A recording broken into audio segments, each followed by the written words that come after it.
সম্মানিত সুধী, আসসালামু আলাইকুম। আমি মাজহারুল ইসলাম। আমার YouTube channel text school, text স্কুলে আপনাদের স্বাগতম। সুধী এবং আমার আইটিপি পরীক্ষার্থী যারা আপনারা আইটিপি পরীক্ষা দিবেন, তাদের জন্য আজকে আমি নতুন যে বিষয়টি নিয়ে আলোচনা করব, সেটি হচ্ছে যে উৎসে কর কর্তন। এটি সাধারণত আয়কর আইনের প্রয়োগের ক্ষেত্রে এই অঙ্কটি আসে। আপনারা যারা আইটিবি পরীক্ষা পড়াশোনা করছেন, তারা হয়তো এই বিষয়ে প্রিপারেশন নিচ্ছেন। আমি আপনাদের প্রিপারেশনে যাতে আরেকটু সহযোগিতা হয়, আমি সেজন্যই আজকের এই ভিডিওটি তৈরি করছি।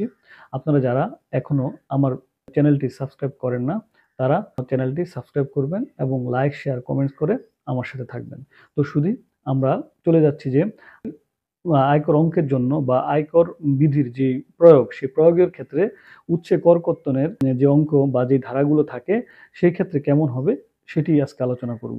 আমরা একটা প্রতিষ্ঠানকে ধরে নিচ্ছি, একটা প্রতিষ্ঠান যে খরচগুলো করবে, খরচগুলো পেমেন্ট পরিশোধের ক্ষেত্রে তাদেরকে উৎসে কর কর্তনের বিষয় রয়েছে।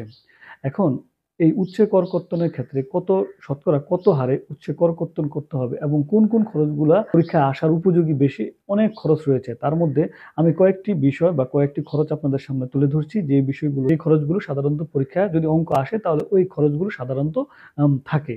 আমি তেমনি এই কয়েকটি পয়েন্ট বা কয়েকটি খরচের বিবরণ তুলে ধরছি। যেমন আপনাদেরকে যে বিষয়গুলো, অফিস ভাড়া প্রদানের ক্ষেত্রে কত পার্সেন্ট উৎসে কর কর্তন করা হয়। তারপর অভিনেত্রীদের পারিশ্রমিক প্রদানের ক্ষেত্রে শতকরা কত পার্সেন্ট উৎসে কর কর্তন করা হয়।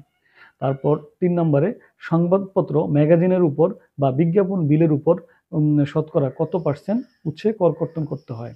তারপরে ৪ নম্বরে ডিভিডেন্ড প্রদানের ক্ষেত্রে কত পার্সেন্ট উৎসে কর কর্তন করা হয়। ৫ নম্বর, খালি জায়গার ভাড়া প্রদানের ক্ষেত্রে কত পার্সেন্ট উৎসে কর কর্তন করা হয়। ৬ নম্বরে এলসি কমিশন প্রদানের ক্ষেত্রে কত পার্সেন্ট উৎসে কর কর্তন করা হয়।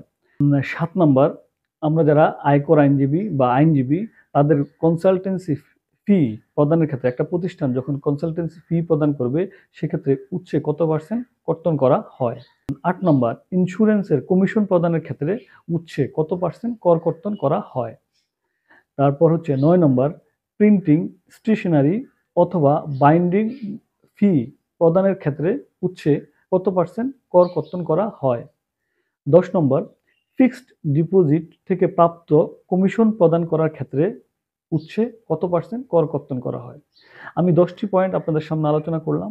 আপনারা আয়কর আইনের যে যতগুলো আছে সব বিষয়গুলো আলোচনা করবেন। আমার কাছে যে কয়েকটি মানে এই বিষয়গুলো ইম্পর্টেন্ট মনে হয়েছে, আমি তার একটি স্যাম্পল আপনাদের কাছে তুলে ধরলাম।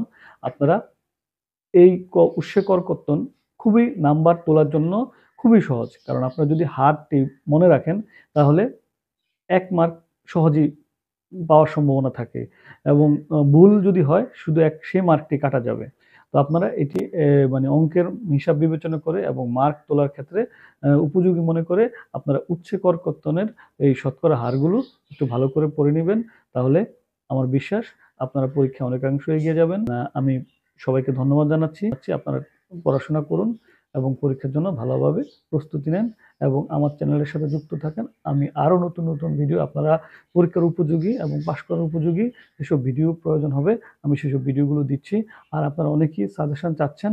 আসলে এখন এই শর্ট সময়ে সাজেশন তৈরি করতে যে সময় লাগবে, আমি তার থেকে আপনাদেরকে যে বিষয়গুলো পড়লে আপনারা মার্ক সহজে তুলতে পারবেন বা সহজ যে টেকনিকগুলো থাকে, আমি সেসব টেকনিকগুলোই তুলে ধরছি যাতে আপনার জন্য উপযোগী হয়। আর আমি যদি এর মধ্যে সময় উপযোগী হয়, তাহলে হয়তো সাজেশন করার চিন্তা ভাবনা করব। আপনারা আমার সাথে থাকবেন, আমার চ্যানেলের সাথে থাকুন। ধন্যবাদ সবাইকে। আসসালামু আলাইকুম।